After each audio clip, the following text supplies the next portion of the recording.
Et les documents légaux. Bonjour Bastien, comment vas-tu? Bonjour, et je précise, je ne sors de la cave que tous les 4 ans pour les élections américaines.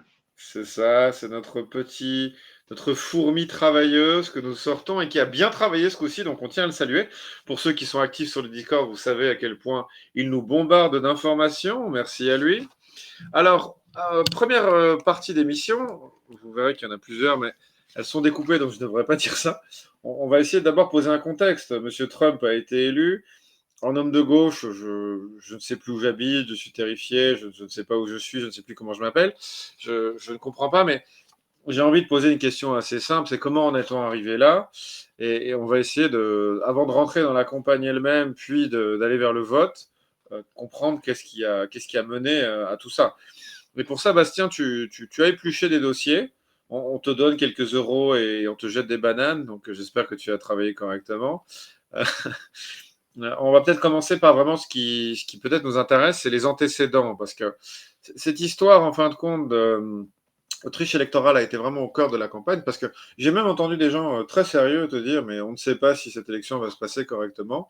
Et pour ça, il faudrait peut-être remonter, j'ai pas envie de remonter trop loin, parce qu'en fait, c'est vrai que le Figaro a parlé de l'élection de Kennedy, qui effectivement était une triche, et une autre élection plus tard qui était aussi une triche.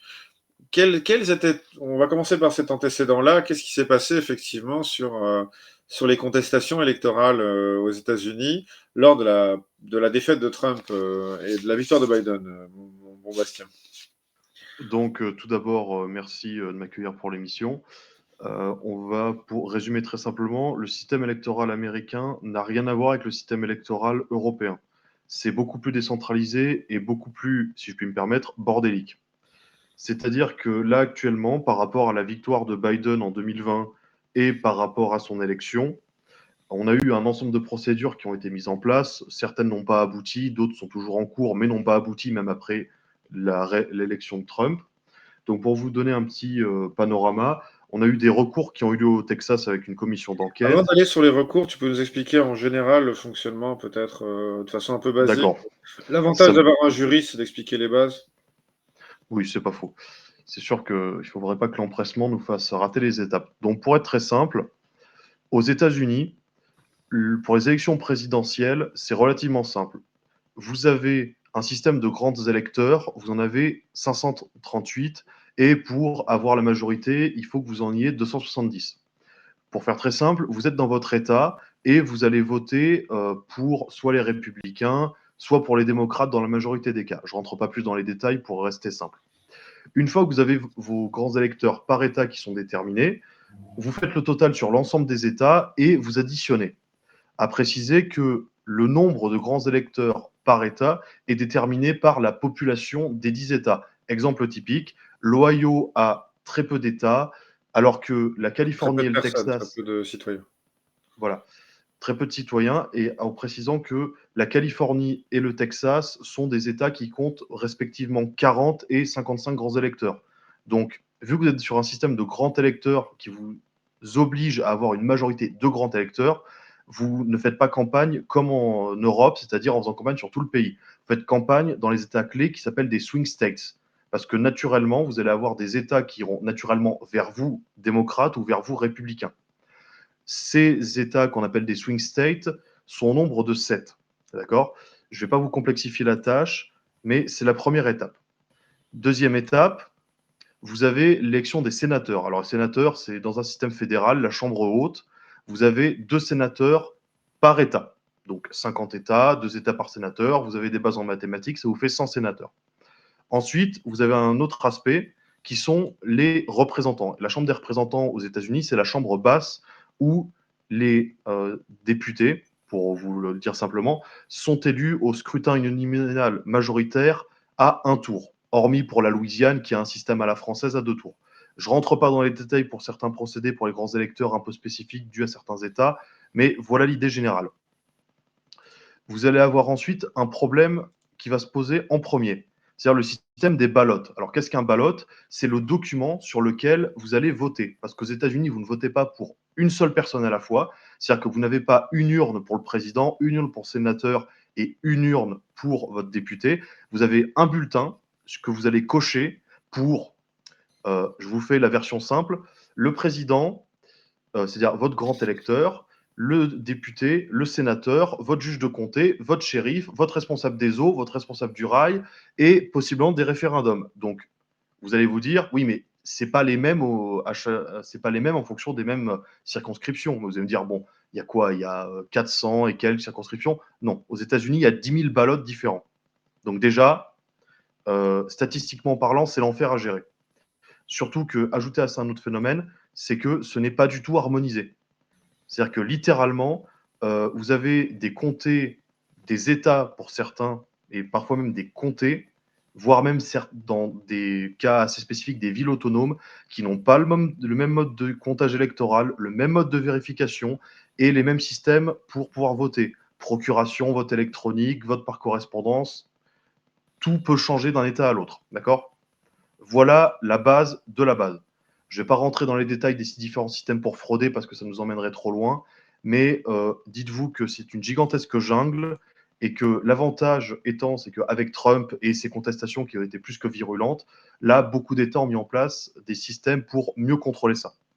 Est-ce que là, pour le Après, moment, c'est clair? ouais, pour l'instant, c'est assez clair. On a vraiment une impression d'un fédéralisme extrêmement excessif qui nous ferait presque aimer le jacobinisme à la française, mais bon, restons un peu légers. En tout cas, pour quelqu'un qui prend aussi mal la lumière, parce qu'on s'excuse auprès de nos auditeurs, vu qu'on le sort de sa cave assez rarement, notre ami djihadiste ne prend pas bien la lumière. Bah, dans cette complexité-là, on a beaucoup entendu parler de contestation, et on a parlé un peu avant l'émission, et tu me disais que bah, en réalité, sur le plan légal, 3 États au moins ont été au bout de vraies contestations, en Hmm. fait, pour les élections Alors, présidentielles.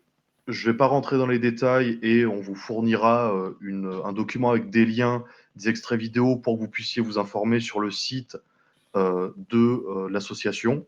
Je laisserai David vous l'expliquer de manière plus exhaustive. C'est très simple. Vous avez 3 États majoritairement qui ont poussé ça au bout, dont 2 où c'est allé à terme. Le premier État, c'est le Texas. Alors, le Texas, c'était un lien que David m'avait envoyé, que je suis allé vérifier par la suite. En fait, c'était un système d'attribution des bulletins, de quantité de bulletins, de collecte, etc. Donc, c'était pas authentiquement une fraude, mais c'était plutôt un problème logistique et de coordination du fait de cette très forte décentralisation. Le deuxième État où là, ça a posé plus de problèmes, et encore une fois, non pas au niveau d'une réelle fraude, mais pour un niveau de coordination, de comptabilisation et je veux dire, de transparence, ça a été l'Arizona. Alors, pour faire simple, l'Arizona, il y a une commission qui allait jusqu'au bout et un rapport de plus de 10 000 pages. Alors, je vous rassure, je n'ai pas lu le rapport de 10 000 pages, j'ai lu le résumé et j'ai vérifié via un YouTuber franco-américain qui fait très bien ce travail. Pour faire simple, la commission a étalé plusieurs points. Déjà, l'écart était très faible entre Trump et Biden. Point numéro un. Deuxième point, au niveau des bulletins, vous aviez un problème d'anonymat pour certains bulletins selon des procédés, c'est-à-dire vous êtes un juge, vous êtes vraiment anonyme si vous faites un vote par correspondance via une machine, mais si vous êtes un citoyen lambda, il faut quand même qu'on vérifie qui vous êtes. Le problème, c'est que il y a les juges, mais il n'y a pas que ça sur les bulletins. Deuxièmement, vous avez des problèmes de personnes qui auraient déménagé, mais ils ne précisent pas si dans le registre, ils ont déménagé de, du comté, c'est-à-dire qu'ils sont restés dans le même état de l'Arizona, mais qui ont simplement changé de comté, ou s'ils ont changé d'État. Et s'ils ont changé d'État, ils n'auraient pas dû pouvoir voter dans le même endroit. Autre problème, c'est que si vous avez 2 résidences dans le même État, techniquement, vous n'êtes pas censé pouvoir voter 2 fois, mais là, en fait, il y a toujours un flou là-dessus. Et ce qui a été rapporté, encore une fois, ce ne sont pas des grandes théories comme quoi ils ont bourré les urnes, comme quoi les reptiliens auraient enlevé la vieille dame qui faisait les comptages. Non, c'était un problème de dire Ce qui est possible, il ne faut pas tout à cracher. fait possible. Merci. L'intérêt d'avoir une cave aussi. Mais passons. Plus sérieusement, le vrai problème, c'est qu'il y a beaucoup trop de bases de données, c'est pas coordonné, et en fait, entre le niveau de l'État, de l'Arizona, et le niveau des comtés, parfois ils font des guéguerres, des problèmes administratifs, etc., ce qui est un foutoir sans nom. Et le dernier en date, c'est la Géorgie. Alors, le recours est toujours en cours, ça va être jugé, mais ce n'a pas été encore fait. Je sais que ça peut paraître bizarre 4 ans après l'élection, et surtout que Trump a déjà été réélu, mais la justice américaine, c'est comme ça. Voilà. Bon, très bien. On voit quand même qu'en fait, cette histoire de respect de la voie électorale n'est pas si claire. Tu voulais aussi parler de la réaction médiatique et particulièrement de l'intervention de Trump chez Joe Rogan. Justement, relatif à cette Mmh. question, je te cède la parole. Alors, pour aller assez simple, vous avez, on va faire ça grossièrement, une polarisation. C'est-à-dire que d'un côté, on vous dit, les républicains sont des, conspirationnistes qui ont voulu faire un coup d'État avec le Capitole. Je rentrerai pas dans le débat légal. Oui, il y a des actions illégales et cetera. Oui, Trump a des responsabilités, mais pas que, voilà. Encore une fois, c'est pas mon débat. Et de l'autre côté, on vous dit, bon, il y a les démocrates qui ont ce narratif de on a défendu la démocratie contre un néofasciste, nazi, antisémite, xénophobe qui met la main au bip des femmes, des propos du dit personnage rapporté dans un extrait vidéo. Mais bon, le problème, c'est qu'en fait, Trump avait jamais expliqué très clairement ce qu'il voyait comme étant des fraudes, et ça a été clarifié de par un podcasteur américain qui est, enfin, je parle sous votre contrôle, David, qui est quand même le Simplement, référent, simplement le plus gros podcast au monde, hein, de très très loin. voilà. Et c'est-à-dire que c'est quelqu'un qui est dans le milieu du sport de combat, mais qui est aussi un indépendant, donc voilà, il n'y a pas de. C'est C'est quelqu'un de relativement libre. c'est un personnage particulièrement éclectique aux États-Unis et qui a été un premier entrant. C'est quelqu'un qui était le présentateur de Fear Factor, je pense, c'est ce qui l'a rendu Oui, c'est ça. connu et qui est un comique, peut-être pas à la hauteur de Dave Chappelle, mais dans la sphère comique très connu et qui, pour ceux qui ont l'opportunité de l'écouter, qui parlent l'anglais, est un podcasteur intéressant. Il fait des interviews de 3 heures à bâton rompu sur tous les sujets, de l'existence du Yeti jusqu'à des sujets de physique. Ça reste très intéressant. Non mais c'est sérieux, hein, Jusque, sérieux. jusqu'à la chambre Lincoln de la Maison Blanche avec Donald Trump. C'était un moment touchant d'ailleurs, cette interview, Oui, j'ai trouvé. si vous aimez le BTP, c'est fait pour vous. Donc, voilà les différents points qu'a abordé Trump avec Joe Rogan dans son podcast d'il y a quelques semaines. Alors, d'après Trump, encore une fois, premier point, les règles qui ont été mises en place du fait du Covid ont assoupli énormément des règles de sécurité, en particulier en Pennsylvanie. Alors, de ce point-là, factuellement, on ne peut pas lui donner tort. Parce que mesure d'urgence, on assouplit, et des fois, en fait, les législatures n'ont pas été assez rapides, donc les magistrats et les gouverneurs ont un peu bricolé, ce qui garantissait pas la sécurité, mais encore voilà. C'est le premier point, c'est qu'il dit on n'a pas respecté le cadre légal strict, ce qui est bizarre pour quelqu'un qu'on attaque comme étant un fomenteur de coup d'État, mais bon, il dit on aurait dû respecter le cadre légal strict. On aurait dû appliquer des lois, on aurait dû faire des contrôles, etc. etc. Premier point qu'il aborde. Deuxième point, ça a été révélé par Elon Musk dans les affaires c'est des Twitter Files de mémoire, dans lesquels on s'est rendu compte que des gens liés à la CIA, en fait, avaient ordonné aux réseaux sociaux, dont Twitter, de faire supprimer automatiquement les posts en lien avec les affaires de Hunter Biden. Alors, les affaires de Hunter Biden, je vous la fais très courte, il avait un ordinateur portable sur lequel il y avait des conversations compromettantes avec quelqu'un qu'il appelait le Big Man, où vous aviez des vidéos simili-pornographiques, enfin des Alors, choses. j'invite tous les personnages, d'âge adulte à aller voir. En fait, on peut voir, les mœurs de monsieur Hunter Biden. Heu, elles ne me posent pas problème tant qu'elles respectent la légalité. Malheureusement, elles sont fourbies de drogue, de prostituées et de comportements quand même pénalement répréhensibles envers ces Voilà. mêmes prostituées. Mais je précise quand même encore une fois que ce monsieur, tant qu'il n'a pas été jugé, est présumé innocent.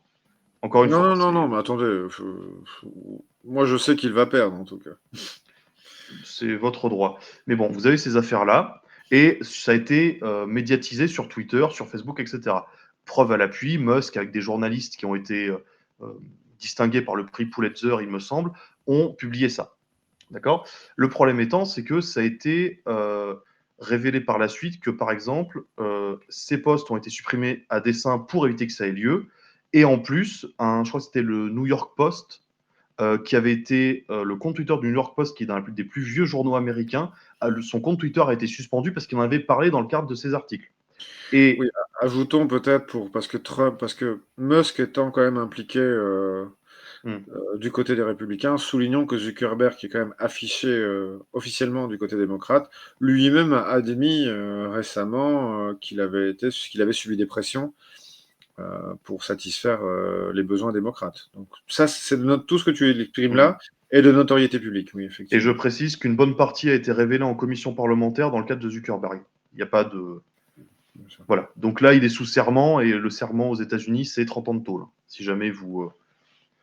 Donc, alors, à vérifier, mais il me semble que c'est 30 ans. Mais bref, pour revenir à l'essentiel, c'est-à-dire que du fait de cette affaire Hunter Biden, en fait, il y a eu des sondages qui disaient qu'il y avait 17% des gens qui ont voté pour Biden, et surtout dans certains États clés, encore une fois des swing states, qui ont permis la victoire de Biden et la défaite de Trump. Ces gens ont dit on n'a pas été informés, mais si on avait été au courant de ces affaires, on n'aurait pas voté pour Biden, on aurait voté pour Trump. Et ça a été le deuxième argument qui a amené Trump. D'accord? Et ensuite, vous avez le troisième point que Trump a apporté, c'était le gros défaut des élections précédentes qui a été contrebalancé ici, c'est le manque d'assesseurs et le manque de rigueur dans les commissions de vérification et dans le cadre des enquêtes de par le ministère public. Pour vous donner un ordre d'idée, le coup d'avant, des semaines pour dépouiller, ce coup-ci, en à peine une nuit, tout était terminé. Hormis 2-3 États comme l'Alaska où là, il y a des raisons particulières, mais passons. Voilà. On en parlera plus précisément après. Tu voulais, pour contextualiser, rajouter un dernier point, c'était le rapport, de façon plus générale, entre les démocrates et les républicains, et le rapport entre les urbains et les périurbains, ou simplement les provinciaux. Voilà. Alors, je vais peut-être en choquer certains, mais euh, aux États-Unis, vous avez plusieurs fractures. Mais en fait, je vais vous rapporter à quelque chose qui est plus familier à vous autres Français ou Européens de l'Ouest. C'est l'ouvrage de Guy Lui sur la France périphérique. Et ben, aux États-Unis, c'est à peu près la même chose en pire. C'est-à-dire qu'aux États-Unis, vu qu'ils ont un système fédéral très décentralisé, en fait, ça ne fait qu'accentuer les crispations. Pour vous donner un ordre d'idée, quand vous êtes un urbain aux États-Unis, alors, je ferais que je retrouve les données exactes, mais il me semble que vous avez 12 fois plus de chances de voter démocrate que républicain, ce qui est énorme. Et inversement, quand vous êtes à la campagne, dans une zone à densité inférieure, je vous dis, il y a différents paliers, mais plus le palier est faible et plus vous êtes éloigné des centres-villes, plus vous avez de chances de voter républicain. D'accord? C'est le premier point. Ce qui fait que ces gens-là n'ont pas les mêmes préoccupations économiques, n'ont pas les mêmes préoccupations sociales, n'ont pas les mêmes préoccupations sociétales, ils n'ont pas les mêmes préoccupations culturelles et religieuses. Un exemple très simple, aux États-Unis, malgré ce que je peux beaucoup entendre, j'ai surtout l'impression que le principal problème, c'est la vision entre une volonté de centraliser et une volonté de décentraliser. Alors, je ne rentrerai pas dans les détails pour être assez court, mais du côté des démocrates, ils sont de plus en plus favorables à un suffrage universel direct à la française, alors que les républicains sont très attachés au mode de scrutin des grands électeurs. Inverse aussi, on a vu ça pour Biden et Trump, ou anciennement pour Clinton et Trump, c'est que Trump s'est toujours mis en défenseur de l'autonomie locale, alors que Biden et Clinton étaient favorables à un système plus harmonisé. Exemple typique, l'arrêt Roe versus Wade concernant l'avortement. J'ai entendu beaucoup de bêtises là-dessus et je parle sous le contrôle de mon professeur qui m'en avait parlé à l'époque. C'est-à-dire que l'arrêt Roe versus Wade et le revirement qui a eu lieu, il me semble que c'était il y a 2 ans, ça devait être ça, il y a 2 ans ou 3 ans, c'était pas pour des raisons d'avortement, c'était pour une raison de décentralisation. Parce que l'arrêt Roe versus Wade, ce n'est pas interdire ou autoriser l'avortement, c'est en faire une compétence des États ou une compétence de la fédération. C'est tout. Et ce que les juges ont fait il y a quelques années, ils ont simplement dit, ben, avant c'était une compétence des États, on a mis ça comme compétence fédérale, et là pour la, entre guillemets, c'était le vrai fond, c'était vu qu'il y a des tensions de plus en plus grandes entre différents États et entre le centre et la périphérie, on va décentraliser de plus en plus de compétences. D'où l'avortement. Ce qui fait qu'en fait, au lieu d'avoir une réglementation qui interdit ou autorise partout au niveau national, vous avez dans chaque État les gens qui votent pour choisir eux-mêmes la législation. Et ça a été le cas pour les élections qui ont eu lieu hier. C'est-à-dire que vous avez 7 États où il y a eu des votes, et de mémoire, dans 3 États, ça a été refusé, et puis après, dans les autres, ça a été à des mesures diverses. Voilà pour parler simplement. Eh, eh bien, la politique est vraiment le dernier le domaine dont on parle du marketing constamment, et je suis content qu'on gratte enfin le vernis. Et à gratter le vernis, on découvre des cratères, des fissures et un terrain particulièrement nivelé. Donc tu nous as dressé, peut-être d'une façon peut-être un peu tendancieuse, hein, donc si vous êtes démocrate, si vous êtes de gauche, si vous n'êtes pas content avec la description, vous faites un commentaire et vous venez débattre sur le Discord pour échanger. Donc voilà, tu nous as plus ou moins dressé un tableau du terrain, et maintenant j'ai envie d'aller vers le déroulé de la campagne en fait. Et tu avais choisi, je crois à raison, de commencer d'aller sur ce terrain-là, des jours et de la petite marche qui nous a mené jusqu'à l'élection de Trump, par le fameux débat Biden-Trump, qui a effectivement été un grand revirement dans la campagne. Je souligne que si j'ai bien compris les enjeux, Kamala n'a pas été un choix, mais malheureusement a été la seule personne qui pouvait se présenter, étant donné le licenciement de Biden. Et donc, je te laisse peut-être dérouler. On va faire d'abord le débat Trump-Biden, les assassinats, et puis on va parler des événements marquants de la campagne. Alors, je tiens quand même à préciser un fait, c'est que je ne suis pas expert en droit américain et je ne suis pas non plus un expert de la politique américaine. Donc, une fois, là, on papote. J'essaye de vous apporter des lumières sans aucune prétention.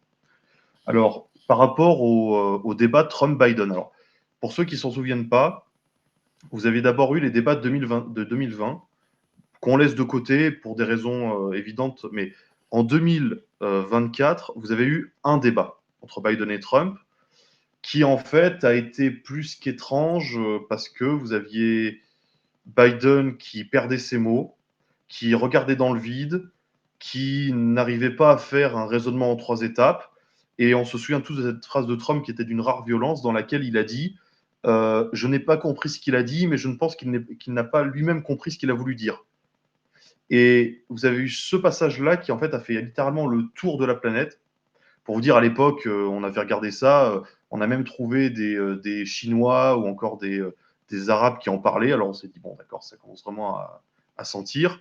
Autre point problématique, c'est qu'en fait, Biden était en roue libre sur des faits, par exemple, oui, vous êtes un nazi, oui, Heinrich Himmler, oui, les Waffen-SS, oui, votre arrière-belle-tante était une nazie. Bon, Essayons de ne pas nous disperser parce que ça a été récurrent dans la campagne et je pense que tu vas en parler sur la fin du deuxième point en parlant mais voilà. des Donc en interventions fait, d'Harris. Donc en fait, ce débat a été une catastrophe et le clou final a été qu'en fait, sur la chaîne en question où le premier débat a eu lieu, il laisse généralement tourner un peu à la fin.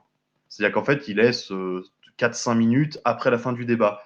Et là, vous avez une scène ubuesque, vous avez la femme de Biden qui va le voir et qui lui fait ah, t'as bien fait, t'as bien fait, ah, t'as bien fait, mon grand, c'est bien. Et là, ben, vous êtes dans une élection pour devenir l'homme le plus puissant d'Occident. Et là, je suis sûr que le comité démocrate s'est dit bon, là, ça passait jusque-là, il va quand même falloir qu'on trouve quelqu'un d'autre. Et dans Alors, le cas présent, je voudrais pas créer d'ambiguïté. Ce que tu viens de dire n'empêche aucune mère de ne pas féliciter son enfant de ne pas avoir chié dans son pampers. Félicitez vos enfants, c'est important, c'est bon pour eux. Voilà, merci. d'accord. Bon, je précise quand même que Biden avait déjà un état de santé problématique. 2020, il bégayait déjà, il a déjà des problèmes, il tombait dans les escaliers, il lisait des prompteurs et quand sur les prompteurs il marquait repeat the line, il disait repeat the line, alors qu'en fait non, c'est juste tu répètes la ligne avant. Et ben là, le comité démocrate a dû se dire bon, ça pue, il va falloir qu'on trouve quelqu'un d'autre, jusqu'à ce qu'un acteur assez connu, alors j'ai noté son nom parce que j'ai aucune mémoire pour ça, Georges Clooney, dise bon, papy, tu dégages, parce que là, on va se prendre une branlée, pour parler vulgairement, contre Mr. Trump.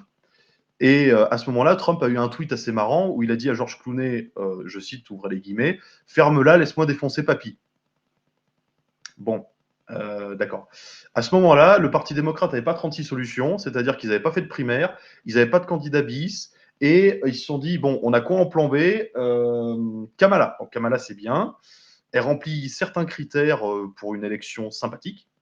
Et à ce moment-là, ils ont dû se dire, bon, Kamala, bah, Kamala, tu y vas. Et ils se sont dit, bon, mince, il faut qu'on fasse une campagne de primaire au sein du parti. Bon, bah, on va faire ça en 6-4-12, on ne fait pas voter les gens, on emballe ça, c'est pesé, hop, hop, hop.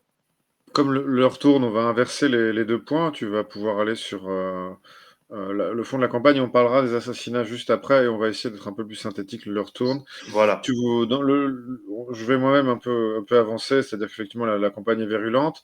On a des attaques ad hominem et ad personam des deux côtés. Et puis on a peut-être on va aller sur 3-4, on va choisir 3-4 événements des interventions de Trump, quelques événements de l'intervention d'Harris. On va parler un peu des assassinats et on va avancer. Peut-être on va directement aller sur le McDo, en fait, qui a été une réaction et qui illustrait un point que tu voulais peut-être traiter en amont et qui était illustratif du problème de la posture démocrate. C'était ce que tu appelles les deplorables bis, qui fait référence à l'intervention de la très chère Clinton qui s'est moqué en fait de l'électorat, en fait, presque de la moitié de la population, ou peut-être même plus. Oui. Et tu trouves qu'en fait, en fait c'est le défaut de cette campagne, et c'est là où Trump a été fort, c'est de savoir réagir à ça et défendre entre guillemets ces fameux déplorables, quoi. Bah, c'est-à-dire que Trump, en fait, son électorat, c'est des gens pauvres, déclassés, des provinces et qui n'ont pas un gros bagage de diplôme. Alors c'est simple, en 2016, Hillary Clinton éclate de déplorables, et là, hop, pic de Trump, parce que les gens se sentent heurtés, insultés, etc. Et là, Biden, qu'est-ce qu'il fait je crois que c'était il y a 3 ou 4 jours, il dit oui, Porto Rico n'est pas un tas d'ordures. Je précise que le sénateur de Porto Rico a confirmé qu'il soutenait Trump, même après que l'humoriste ait dit ça lors du meeting. Je dis juste ça. C'est un humoriste, hein, je précise.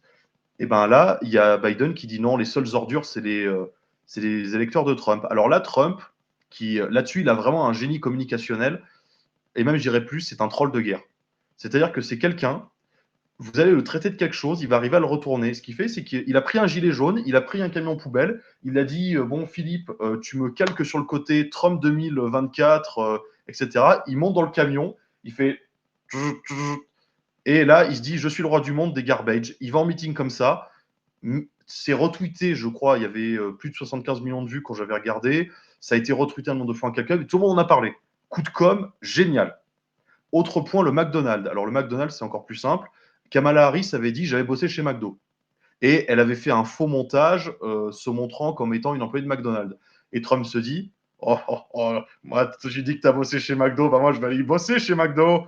Et ben, Trump a appelé McDo, leur a dit je veux bosser.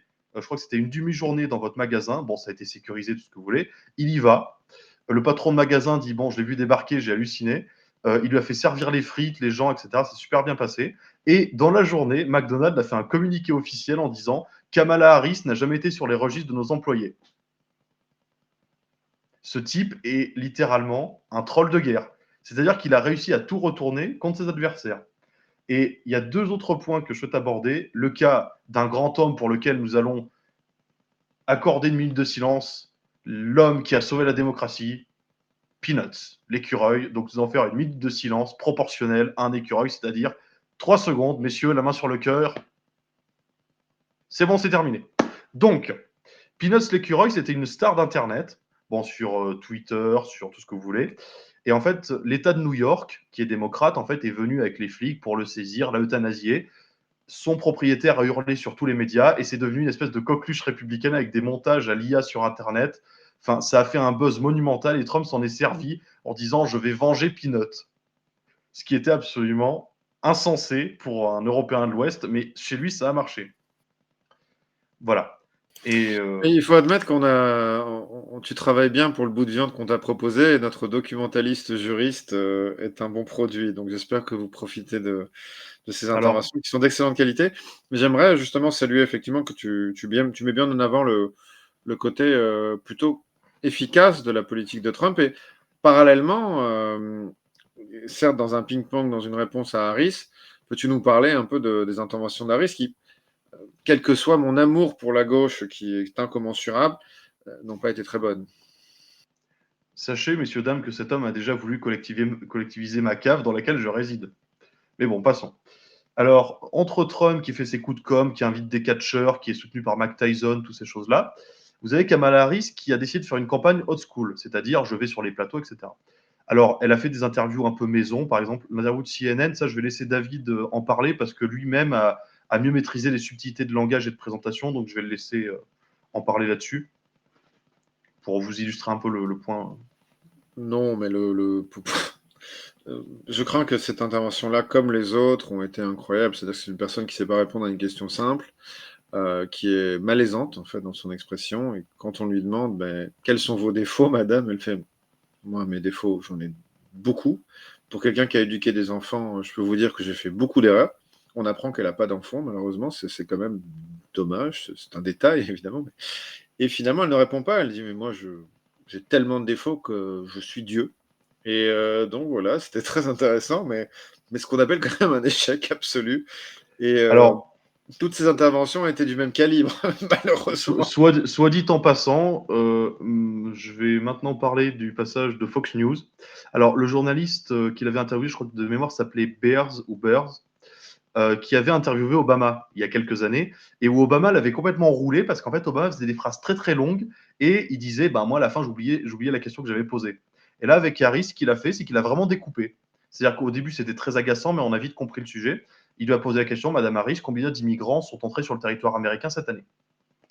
Et en fait, elle dit, oui, c'est très clair. Je dis, bon, c'est pas. Il dit, oui, mais combien? Oui, mais c'est très clair. Voilà, c'est important l'immigration, nanana, le contrôle, patati. Et elle dit, oui, c'est très clair. Encore. Et elle continue comme ça. Et il dit, ben, 3 millions. Bon, vous n'avez pas répondu, c'est très bien. Et là, vous avez senti le malaise qui commençait à s'installer. Étape numéro 2, Madame Harris, mais vous dites que vous voulez lutter contre l'immigration. Oui, je veux lutter contre l'immigration, c'est très clair, et je respecterai la loi. Bon, pas de rapport encore une fois. Et là, le journaliste lui dit, oui, mais c'est bien vous qui avez supprimé dès votre premier jour et qui avez affirmé que c'était votre initiative, les 90 décrets mis en place par Donald Trump pour contrôler l'immigration. Oui, mais c'était pour respecter la loi. Enfin, des conversations lunaires. Il y a eu ça. Il y a eu des moments où il lui posait des questions très simples, par exemple, sur les transitions de genre, sur les LGBT, etc. Il dit, oui, mais ça, c'était il y a des années, etc. Et le journaliste lui a très bien répondu, oui, mais vous avez dit que vous pensiez comme Tim Walz, et Tim Walz, en fait, a appliqué ça dans son État. Donc, si vous dites que vous êtes d'accord avec Tim Walz et que Tim Walz vient juste de l'appliquer dans son État, c'est que vous voulez les appliquer. Et elle a répondu, oui, mais c'est très clair. Et là, en fait, je pense qu'elle a perdu tout le monde. Et vous avez eu une scène dantesque, en fait, vous la voyez comme ça. Alors, j'imite très mal Kamala Harris, hein, je suis désolé. Où en fait, avant, vous la voyez faire ça, en regardant d'un air un peu méchant sur le côté. Et ça a été révélé par 2 membres de son équipe qui se sont barrés juste après, le présentateur. Il a dit il y avait les membres de son équipe à côté, dans le passage que vous ne voyez pas, qui faisaient ça, qui faisaient des grands signes pour dire d'arrêter l'émission, parce que les types sentaient venir la foirade plein lieu. Et après, l'équipe de Harris l'a dit, puis le présentateur s'est dit bon, vu qu'ils l'ont dit, je peux l'expliquer. Et les gens qui ont quitté la campagne ont dit ça a été un fiasco complet. Elle s'est noyée dans ses erreurs de com. Et moi, c'est simple, le gars en question qui avait fait l'interview l'a dit je me barre, c'est bon, je ne vais pas assister à cette folie plus longtemps. Et elle s'est énervée, et ça a été rapporté par ce dernier qui a dit elle s'est plaint que le journaliste lui ait posé des questions. Bon, en tout cas, on a l'opportunité effectivement de faire ces constats-là parce que le raz-de-marée rouge a été extrêmement impressionnant. Rouge au sens américain, c'est-à-dire pas à gauche, mais à droite. Si, Tu si veux, je puis tu me veux permettre ajouter une juste, précision? Oui, vas-y. voilà, je vais juste me permettre une mention honorable. Durant un meeting, un fâcheux prompteur a décidé de nous quitter. Hélas, compteur, hélas, 3 fois hélas, pourquoi nous as-tu quittés? Parce qu'à ce moment-là, Kamala Harris, on a découvert un truc très simple, c'est que quand elle n'a pas de prompteur ou quand elle est dans des interviews qui ne sont pas ultra préparées, ultra ciselées, ultra montées, ça finit, alors je vous dis, ça a duré 5 minutes, où elle était comme ça. Alors je limite très mal encore une fois. 32, 32, 32, 32. Bon, ça pendant 5 minutes. Hein. Et encore une fois, ça ne se fait pas de dire à une femme qu'elle est idiote, ça ne se fait pas d'insulter quelqu'un. Mais je suis désolé, mais quand vous n'êtes pas capable de meubler pendant moins de 5 minutes dans un meeting et que vous répétez le dernier mot que vous avez vu sur le prompteur avant qu'il plante, il y a vraiment un problème. Voilà. Vous remarquerez que peut-être que des fois on oublie de lui mettre sa gamelle, mais on lui donne des cours d'acting et d'anglais. Donc il est très bon, notre documentaliste. Merci pour ces précisions. Voilà, tu nous as peint un peu une campagne et à l'aune des résultats, il est difficile de ne pas faire ce constat-là, une véritable dissymétrie, parce que bon, en réalité, nous pouvons tous nous mettre d'accord, que nous soyons de gauche ou de droite, que Trump n'était pas du tout voué à la victoire et qu'il doit quand même beaucoup à la médiocrité des adversaires. Donc on a un contexte, on a une campagne, et puis on arrive enfin à l'événement d'hier, c'est-à-dire les votes. Et sur ce plan-là, tu as aussi travaillé, on n'a pas oublié de te jeter des bonbons, donc tu as un peu travaillé. Tu peux un peu nous parler de toute la procédure qui amène au vote, tous les éléments légaux, parce que je crois que justement que les républicains ont été plutôt armés ce coup-ci pour Alors, assurer un bon déroulement des élections. je vais être assez concis pour que tout le monde puisse bien comprendre. C'est qu'encore une fois, gardez en tête, aux États-Unis, il y a 10 000 circos différentes avec 10 000 papiers différents, d'accord? Chaque État fait comme il veut, chaque comté fait comme il veut. Parfois, il n'y a pas de contrôle. Parfois, un permis de pêche, ça suffit. Parfois, une facture une copie d'une facture d'électricité ou d'eau, ça suffit pour vous légitimer. Voilà, c'est le bordel. D'accord? Et ça a été encore plus le bordel il y a 4 ans. Rassure-nous, en contrepartie, certains États demandent quand même une carte d'identité un peu stricte. Alors, je vais juste, c'est là où je vais y en venir. C'est que, en fait, aux États-Unis, et ça, je vais vous renvoyer vers. Alors, je vais vous retrouver l'institut en question qui avait fait cette étude. Veuillez m'excuser, je cherche ça vite fait pour avoir l'institut exact. Donc, attendez, il me semble que c'était pour les fraudes et il me semble que c'était le Harris Interactive. Non, c'était pas Harris Interactive. On ne va pas se Bref, mouiller dans les détails, de toute voilà. façon, on va partager. C'était concernant les fraudes, d'accord? Entre 2017 et 2022, toutes les fraudes qui ont été immatriculées, d'accord, par un registre. Alors, immatriculées, c'est-à-dire on les a constatées, on les a documentées, on les a jugées, les gens étaient condamnés. En proportion, sur 100%, vous avez 80% de démocrates et, roulement de tambour, 20% d'indépendants.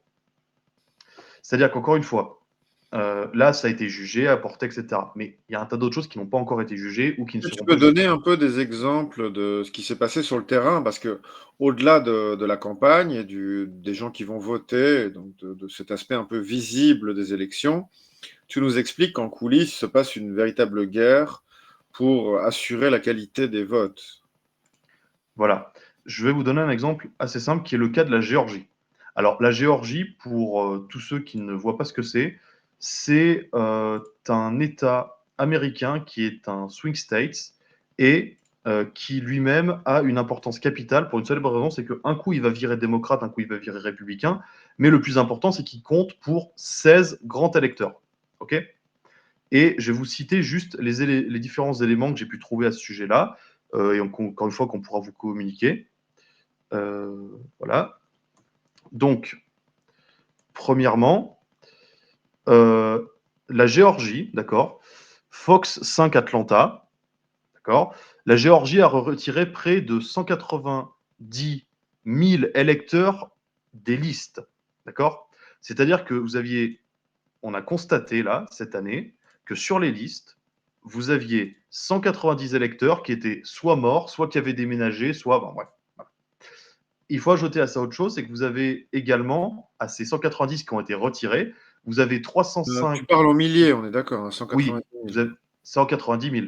Et vous avez 305 000 électeurs qui, ben, on ne savait pas exactement ce qu'ils étaient, ce qu'ils faisaient, donc ils les a mis sur une liste d'inactifs. Alors, je précise, dans certains États, les listes inactifs sont comptées sur le panel global, c'est-à-dire qu'en fait, il y a un registre où ils sont ajoutés même s'ils ne votent pas, simplement pour faire les contrôles a posteriori. D'accord? Exemple, il me semble que c'est le Michigan ou le Wisconsin qui a cette méthode-là. Mais passons. Donc là, vous dites à l'œil nu, il y avait quand même 500 000 Gugus qui n'avaient rien à foutre sur les listes et qui ont été repérés grâce aux gouverneurs républicains et aux juges. Est-ce OK? que tu peux nous faire un peu le listing du bestiaire du marché des horreurs? Et avant d'avoir des considérations générales, l'heure tourne malheureusement. D'accord. Donc, autre exemple, cette fois-ci, on va aller au Texas. Alors, le Texas, gros swing state, 40 électeurs. D'accord? Alors, c'est simple. 28 août 2024, le Texas a fait une autre vérification. 6500 étrangers étaient sur les listes et 6000 criminels qui n'auraient jamais dû avoir le droit de voter. Ensuite, ils ont trouvé sur les listes 457 000 morts et 137 000 personnes en plus ont demandé à être retirées des listes.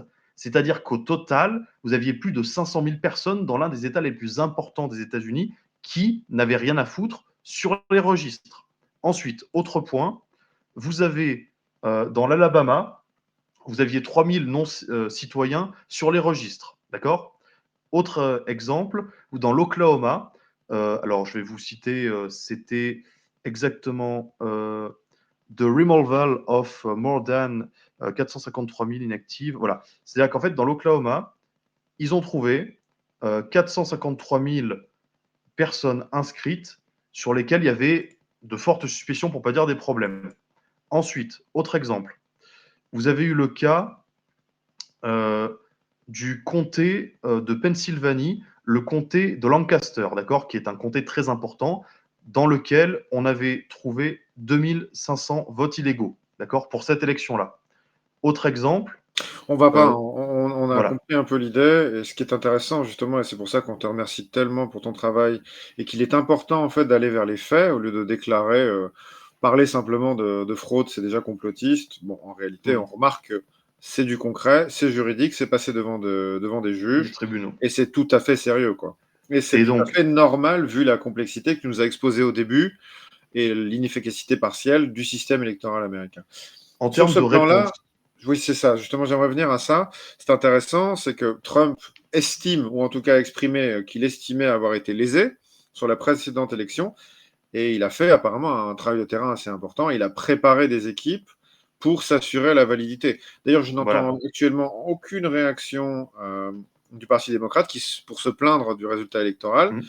et on a en tout cas un vrai travail de fond du côté démocrate. Républicain, excusez-moi. Voilà. Ben, pour faire très, très simple, vous avez, heu, l'America First Legal qui a été mis en place. Alors, je vous la fais très courte. C'est un groupe, d'avocats, de juristes qui traquent ce type de fraude, qui les mènent devant la justice, en plus de d'autres actions juridiques en rapport avec des éléments, assez conservateurs. Généralement, c'est contre les démocrates ou contre des États, voilà.